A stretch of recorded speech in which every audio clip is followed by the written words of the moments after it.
Every artificial intelligence network, every global logistics chain, and every piece of modern infrastructure relies on a quiet, invisible engine.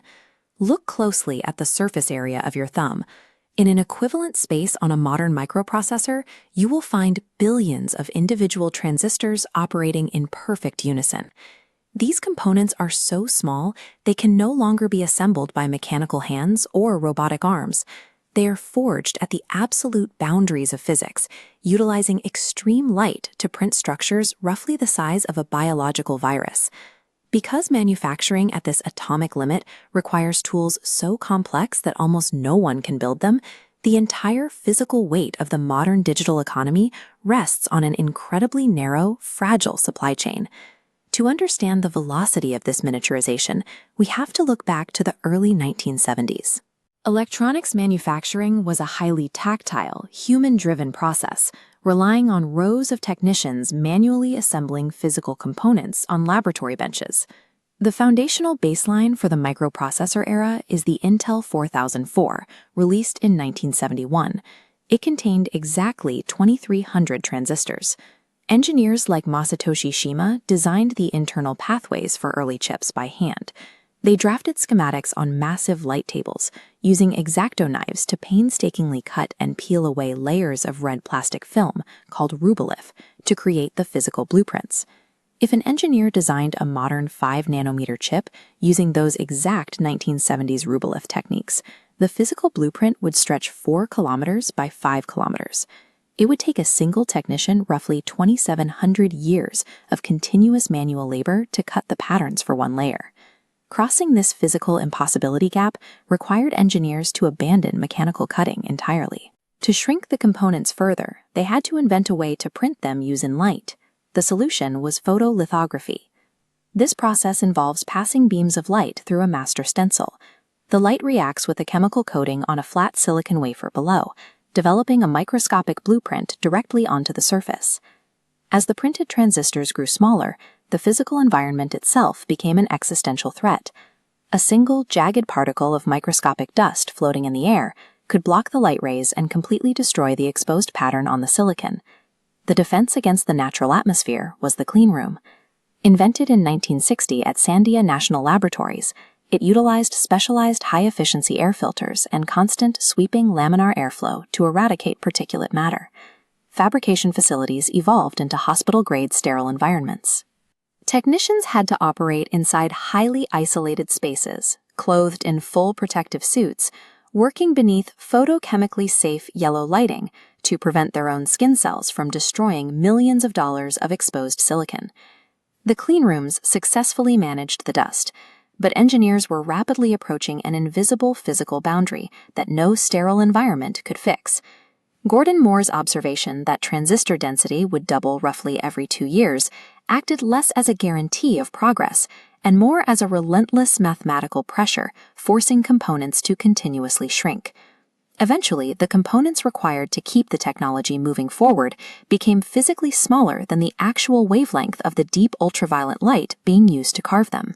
When a wave of light is forced through a gap narrower than its own wavelength, classical optics break down.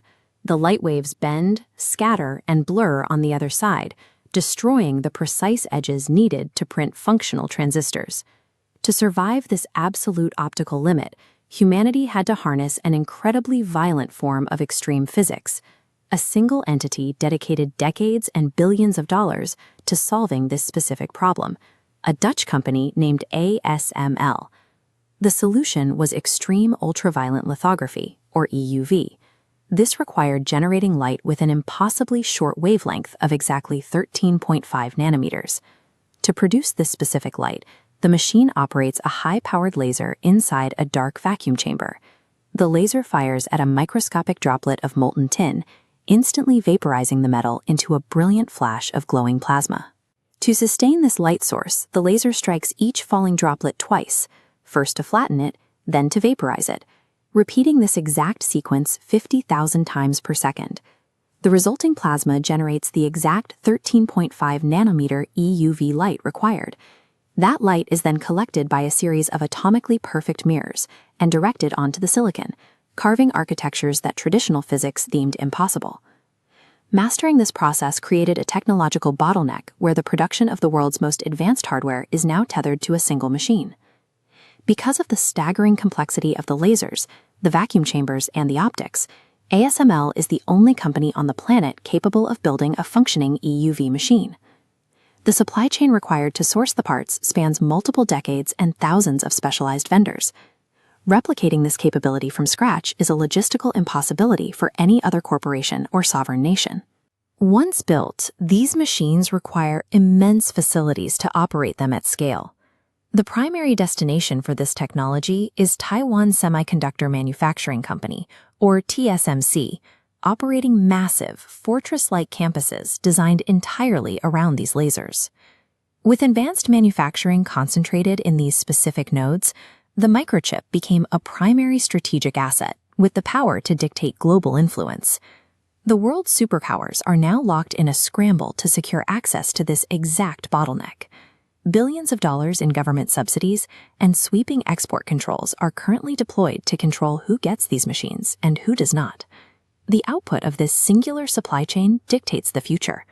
The development of advanced artificial intelligence, modern military guidance systems, rely entirely on EUV-printed chips.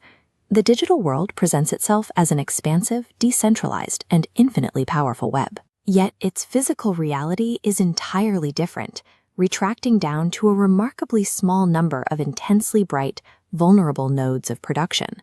In less than a single human lifetime, our technological baseline has moved from engineers manually cutting red plastic film on light tables to machines orchestrating extreme atomic plasma in dark vacuums. The relentless drive of modern civilization continues to accelerate, balanced entirely upon a microscopic foundation managed by a handful of fragile points of failure.